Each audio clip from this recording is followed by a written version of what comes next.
Hello everyone, my name is TheUhhoh, and today we're going to be doing some more Runescape. Previously, we actually continued this pretty legit series of quests to solve mysteries throughout the world, particularly a quest involving some guy's random disappearance, the appearance of a strange and mysterious vessel that is apparently stealing things from everyone, which, gives me the sinking, suspicion here that maybe something else might be going on.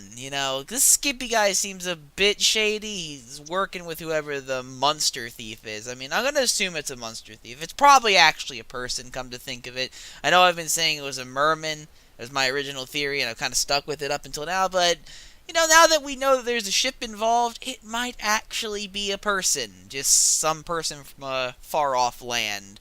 And we're going to hopefully find out today, maybe. Maybe. Let's see if the Mega May has anything that she can provide us. In fact, we can find out today. There is another part, the part 5 of this investigation, which we will basically just do immediately. We need to talk to TheUhhoh by his hut north of Mudskipper Point. Is there a way that I can just teleport to this lodestone? By chance.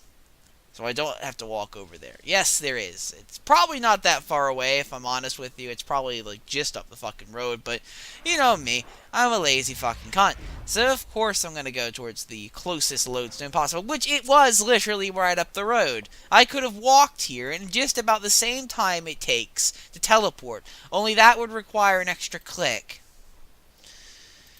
Literally the laziest bastard in the lands. Alright, so we gotta go talk to this guy. Oh, it's TheUhhoh, of course. Fucking TheUhhoh. How could I forget? This is that fucking ass. Oh, what? I never talked to you before. Nor have I ever seen you. Who the fuck is Saren? Yeah, I gotta talk to this guy. I don't know who Saren is. Who are you? I am Edware, and I am the emissary of Saren, here to tell the world about our crystal goddess. Oh, God. I would be happy to tell you more about Saren if you have some questions. Also, you can declare your allegiance to our cause. If so, I may have some work for you. Something tells me their Saren person is going to be a bit on the iffy side. I don't know what it could be, but something's telling me that this is going to be like some nature or balance or order-oriented religion. I might be completely wrong about that, but that's the impression I'm getting so far. Do you want to know about Saren? Well, yes, I just asked you. Okay, who is Saren? Saren is the crystal goddess beloved of the elven people. Oh, you're an elf. She was one of the first to set foot on this land. So, she's an elf too. When she saw the beauty of Glynor, she brought the elves to settle here alongside the humans. Why is this a common theme? Like, in every fucking fantasy world ever, the elves come from some distant, far-off land. They arrive and then settle the continent. Why is that a thing? Alright. But with the end of the God Wars, Saren too was bound by the edicts of Guthix, and although she did not leave, she is not what she once was. I have to agree with the Guthixian edict, which I honestly don't know what it is, but I've heard about it a lot, and I'm going to make the assumption that the edicts of Guthix are essentially, yo gods, GTFO, let the humans do what they want. And you know what? I agree with that. I don't think these fantasy gods should be fucking mortaling around in our mortal affairs. They should be doing their immortal stuff in the immortal affairs, in the immortal plane, far away from us. That's what I'd want. Because I'm not sure if you know this or not, but have you ever read a fantasy novel? Have you ever watched a fantasy story? Ever played a fantasy game? Because if you have, you would know gods only cause trouble. That's literally their entire purpose, is just to fuck with you. To cause as much trouble and violence and chaos as possible. That is a fantasy world god in a nutshell. That is literally what they are. Okay, fine. Okay, so she's not what she once was because she refused to leave. Makes sense. We honor our lady, though. And we know she will return to her former glory. I do not necessarily like the thought of that. Why should I follow Saren? She is the goddess of peace and growth, so I was kind of right. She has always watched over the elves, and she can watch over you, too. So she's a racist god, is what you're trying to say. She's a fucking racist god. Okay, good to know. Good to know, you fucking racist bastard. With Saren, we can build a sanctuary away from the chaos wrought by the other gods. And who's to say that the other gods will appreciate this sanctuary? That they're not going to attack it or blow it up? You know, I'm just saying. What does Saren want? Is that what I just did? No. Saren is happy to share the bounty of Glynor. Does not want to be involved in another god war. Well, good on her. She's actually smart. Because most gods in this world, for some reason, are god warring it up 24/7. It's good to see that one of them has common sense. We elves live apart from the rest of the world, and we have our own ways, without needing to force them on others, because you use brain control or brainwashing instead. All Saren wants is to share the world without needless conflict, where people can live as they choose. Alright, so, Saren, you're kind of okay, but I don't think your philosophy would work practically speaking.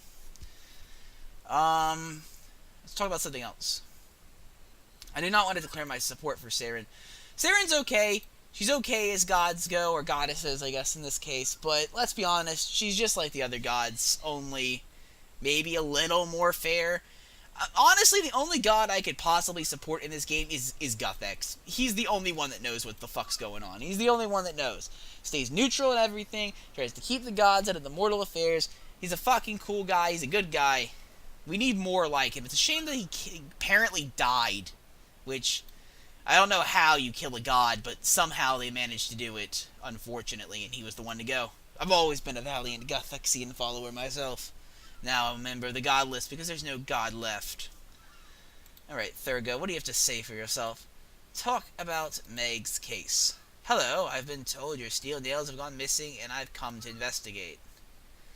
Yes, I have a bag of these I keep under my bed for odd jobs and repairs. You keep a bag of nails under your bed. There's something wrong with you, TheUhhoh. Something seriously fucked up in your head. Either you are literally the incarnation of the blacksmith. Like, you cannot sleep without those tools next to you at all times, because it's such a fiber essence of your being that losing it would just devastate you eternally. Or some screw has come loose and probably fell into the bag of other screws that you keep right next to your bed. Or maybe you're going to actually use these as weapons somehow in case an intruder breaks in. I don't know how, but I don't know. You could probably use a bag of nails as a weapon. Just pick the thing up and sledge it at the guy's head. Wouldn't be as useful as a hammer or even a pickaxe, but it could do some damage. Would there be no chance of anybody getting to them? Not while I'm awake, no. I only really sleep in my bed. Okay, yesterday this adventurer brought me a red berry pie, and I did have a nap in my hammock afterwards. Wait, that was me. You mean, why do the AIs in this game have such short-term memory? It's like, they can't remember a face for more than 5 seconds. Well, I wouldn't be surprised if they'd gotten in my hut without waking me up. I'll investigate. This kind of happening doesn't surprise me anymore. I know for a fact that the only lead you gave me is a false one because I'm the guy you're accusing, but I'm going to investigate it regardless. I don't really want to remind you of that fact. God knows you'll probably go in a tantrum and try to kill me. Oh, I wonder if they came through the windows again. Oh, no. The dark fibres. We're screwed. Oh, mysterious footprints on the back of the house that are... I don't know how he didn't notice them. They literally do not match the ground texture in any way whatsoever. Well, well. One pair of faint human footprints here, going there and back again, wearing boots. The same boots as from Ramek's case, because we can totally, just by glancing at them, know that to be a fact. I mean, I'm wearing the investigatory hat, so I must be right. There's a mark in the sand where a small boat might have beached. Here's some seaweed again. Because seaweed is totally not common on the beach. It must have been dragged on here by the footprints. Yeah, that would do it. Footprints lead from the sea to the back window of the hut. Because where else would they come from? Possibly the village over there, but I'm not going to actually check. I think that was the last of the clues. There were literally only 2. I should return now to TheUhhoh to tell him what I discovered. That being that someone broke in his house and stole his nails, and he's gonna pay me money for it, despite him knowing that as fact already. Because for some reason that's how these quests have worked, which doesn't make any sense. Alright, let's talk about the case. I have completed my investigation for now. I found some faint footsteps on the sand, particularly hidden by seaweed, leading from the sea to your back window. Stuck in the wood there, I found these fibers. Incredible! Oh, I was there? Yes, this is by no means an isolated incident, though. There have been a spate of thefts, and every time the culprit, wearing something made of these fibers, comes in by boat and sneaks to perform the theft. For a few of the cases, we suspect he made an accomplice of Skippy, who was possibly providing him with some local intel. One of the clues seems to indicate that the culprit is not from here. By boats! I've seen a little rowing boat going around at night a few times recently, with 1 or 2 people in it. I wonder if it's related to that ship I saw heading north the other day. Oh, Romick mentioned that ship as well, because it couldn't have been another ship. You know, there's no way in hell that it could possibly have just be another trade ship going across, the ocean or anything. It's not like the ocean is a common place. It's not like the harbor is literally over there to the north of you right now. The harbor that all the ships going to Karumja and the other islands constantly dock at. It's not like that's over there. No, it has to be the same ship. If the ship is at sea, I'll have to catch them in the act. I'm sure you'll get them. I'll tell you what, I'll keep an eye out, and I'll tell Meg if the ship makes a move. Thank ya. And then he gives me a random lamp, because apparently everyone has these lamps in stock for some reason. Alright, I'm going to level myself up. I'm going to use all the small lamps on my beautiful defense XP. It's going to give me 799, which isn't too much, but it's not too little. It's not bad, really. Alright, can I actually continue this quest line by any chance? Is that possible? I'll check as soon as the level up icon is gone. Here we go. Yes, we can. We can go to part 6. And I think we're going to. We're going to start the quest. We need to go to Makeover Mage, southwest of Falador. The Makeover Mage. Oh, you can move this, apparently. That's interesting. I'm going to keep it up there because I'm just used to it. I'm so used to it being up there now that moving it will be completely irrelevant. Just completely fucking irrelevant.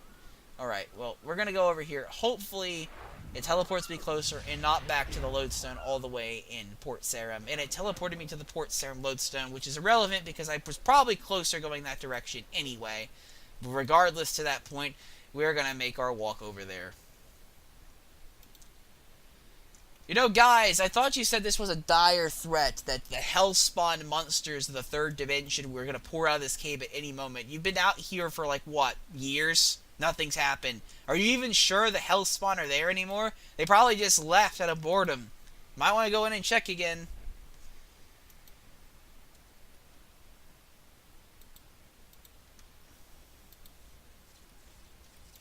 Here's the Makeover Mage. I'm assuming the Makeover Mage lets you change your character's appearance. Not that I'm going to, but I'm assuming that it'll let you do that. I haven't been to this side of the village, this side of town, ever, I don't think. Or maybe I have, I don't know. So easy to lose track of everything. What the hell? There's a photo booth. Hold on, I want to talk to Iconus. Maybe she's got something, it's a he, but maybe he's got something to say. Good day. I'm afraid you can't use the booth's services on the non-members line. Film costs a lot, Mostly $15 a month in subscription. No. Oh, the Dark Wizards. They're totally not what the fuck is that? I'm gonna go examine it because it looks fucking amazing. I don't remember this being here. Tell you that much. This is something new. This is something fucking new. I have no idea what it is. Let's talk to the boy. Maybe the boy will know. Hey, boy! Hello, young man. TheUhhoh. Leave me alone. Oh. Okay. You're not even gonna tell me what's wrong. You're just gonna say, leave me alone, very creepily, like something out of a horror movie. Like the boy that can see dead people, ripped out of every movie since the dawn of time, since forever. Alright. Well, I made it in. Okay, Makeover Mage. Let's talk about Meg's case.